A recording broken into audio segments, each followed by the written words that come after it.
Azərbaycanda 21 yaşına çatmış vətəndaşlara mülki odlu silah əldə etmək hüququ verilir. Bu, Milli Məclisin Müdafiə Təhlükəsizlik və Korrupsiya ilə Mübarizə Komitəsinin bugün keçirilən iclasında müzakirəyə çıxarılan xidməti və mülki silah haqqında qanuna təklif edilən dəyişiklikdə öz əksini tapıb. Layihəyə əsasən Azərbaycanda vətəndaş 18 yaşına çatmış vətəndaş odlu silah istisna olmaqla mülki silah əldə etmək hüququ olacaq. 21 yaşına çatmış vətəndaşlara isə mülki odlu silah əldə etmək hüququ veriləcək. Bəli, bu da sual doğura bilər ki, mülki odlu silah ilə mülki silah arasında fərq nədir? Bu nə deməkdir? Xidməti və mülki silah haqqında Azərbaycan Respublikasının qanunun 2-ci maddəsinin də əsas anlayışlar bölümünün 3 və 8-ci hissəsində bu məsələyə toxunulur. Yəni, burada mülki silahın özünü müdafiə, ov və idmanla məşğul olma üçün nəzərdə tutulmuş silahdır deyə buyurulur. Amma odlu silah, barıtın və digər alışan maddələrin yanmasından yaranan enerji hesabına mərmisi istiqamətlənmiş, hərəkət edərək müəyyən məsafədən hədəfi mexaniki zədələmək və ya sıradan çıxarmaq təyinatına malik olan silahdır. Sual olunur ki, bəs mülki silahın necə əldə edək? Bu da maddə 9-da təbii ki göstərilir, mülki silahın əldə edilməsi hissəsində. Burada 2-ci bölümündə mülki silahı əldə etmək istəyən vətəndaş Azərbaycan Respublikasının müvafiq icra hakimiyyəti orqanına ərizə ilə müraciət etməli və bu orqana sağlamlıq haqqında tibbi arayışı və özünün Azərbaycan Respublikası vətəndaşının şəxsiyyət vəsiqəsini təqdim etməlidir. 3-cü bölmədə çox incə nüanslar var. Burada deyilir ki, vətəndaşın bu müraciətindən sonra Azərbaycan Respublikasının müvafiq icra hakimiyyəti orqanı yalnız bu qanunun 7-ci maddəsinin 4-cü hissəsində göstərilən əsaslar olduqda ona mülki silahın əldə etməsinə, xüsusi icazə verməsinə imtina edir. Yəni, müəyyən nüanslar var ki, əgər müəyyən, belə deyim, proseslər var ki, onlar sizdə sezilərsə, əgər siz bununla bağlı problemlər yaşayırsınızsa, həmin silahı sizə verməyə bilərlər və bu nələrdir? Maddə 7-nin metodoloji hissəsi nələrdir? Yəni, aşağıdakı hallarda vətəndaşın xidməti və mülki silah əldə etməsi qadağandır. Bunlar hansı hallardır?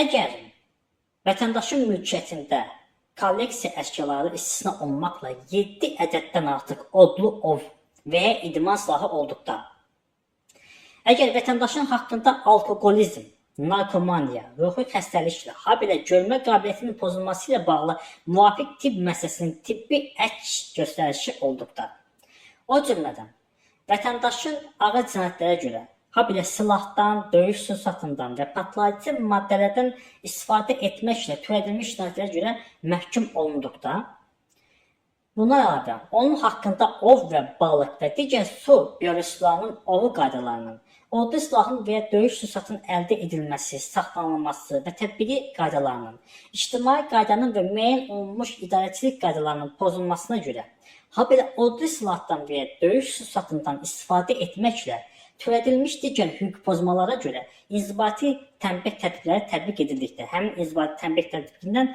bir müddətində, yəni bu şəxslərə verilməyə bilər. 4-cü bölmədə vətəndaş tərəfindən mülki silahın əldə edilməsinə icazə verilməsindən imtina edildikdə və ya mülki silahın əldə edilməsinə dair ərizənin baxılma müddəti pozulduqda, vətəndaş inzibati qaydada və ya məhkəməyə şikayət edə bilər. Belə bir bölüm var idi. 5-ci bölmədə vətəndaş tərəfindən mülki silahın əldə edilməsinə icazənin etibarlıq müddəti 6 aydır. İcazədə aşağıdakı məlumatlar göstərilir. Mülki silah əldə edən şəxsin soyadı, adı və atasının adı, silahın növü, miqdarı, icazənin verilmə tarixi və etibarlıq müddəti. Və ən əsası və ən çox düşündürücü hissə. Vətəndaş ümumiyyətlə xidməti və mülki silahın tətbiqi, yəni nə zaman istifadə edilir? Yəni bu silahı bu vətəndaş götürdü, aldı da. Yəni bunu öz başına istifadə etməli deyil ki, yəni belə bir qanun da var təbii ki, yəni maddə 16 bu göstərilir. Maddə 16 4-cü bölməsində zəruri müdafiə və son zərurət vəziyyətində Azərbaycan Respublikasının mənafeyinə, ictimai mənafeyə, özünü müdafiə edənin və ya başqasının şəxsiyyətini və ya hüquqlarını qorxu altına alan təhlükəni aradan qaldırmaq məqsədi ilə xidməti və ya mülki silahın istifadəçisi bu qanunla müəyyən edilmiş qaydada ona verilmiş silahı, birinci isə həyatı, sağlamlığı, mülkiyyəti və ya mənzil toxunulmazlığını cinayətkar qəsdlərdən qorumaq üçün, 2. Digər şəxs tərəfindən silahın ələ keçirilməsinin qarşısını almaq üçün, 3. İnsana hücum edən və ya əhaliyə təhlükə yaradan heyvanı məhv etmək üçün, 4. Yardım çağırmaq üçün, 5. Azərbaycan Respublikasının qanunvericiliyi ilə nəzərdə tutulmuş digər müstəsna hallar tətbiq edilə bilər və bu da gəlir 5-ci maddə.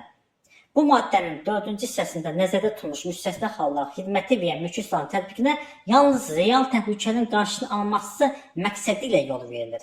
Silahın tətbiqi üçüncü şəxslərə ziyan yetirməməlidir. Yəni, bu sadaladığım hallar olduqda siz bu silahdan istifadə edə bilərsiniz.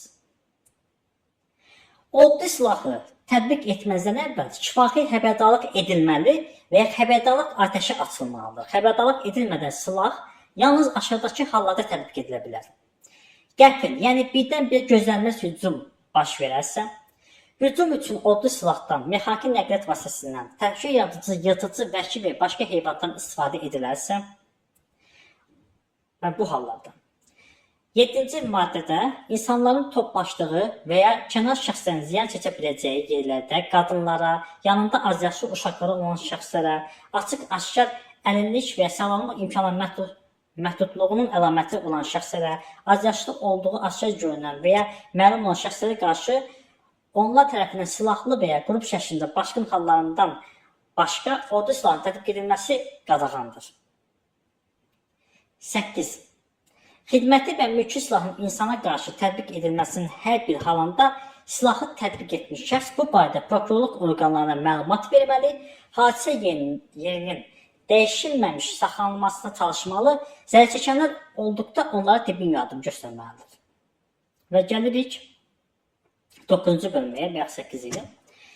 Xidməti və mülki silahın tətbiq qaydası fövqəladə vəziyyət şəraitində dəyişdirilə bilməz. Yəni belə, mənə gəlir ki, bütün suallara bu videoda cavab tapacaqsınız. Silahın əldə edilməsidir, ümumiyyətlə silahın istifadə qaydasıdır, hansı şəraitdə istifadə edilməsidir.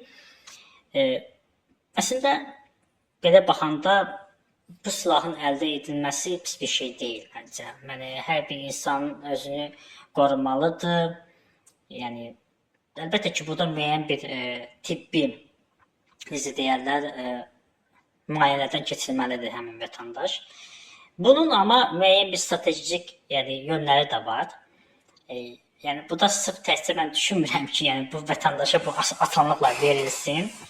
Bu da bəzi məqamlar var ki, müəyyən şəxslər və onların yaxın ətraflarının təbii ki, şəxsi toxunulmazlığı ön plandadır.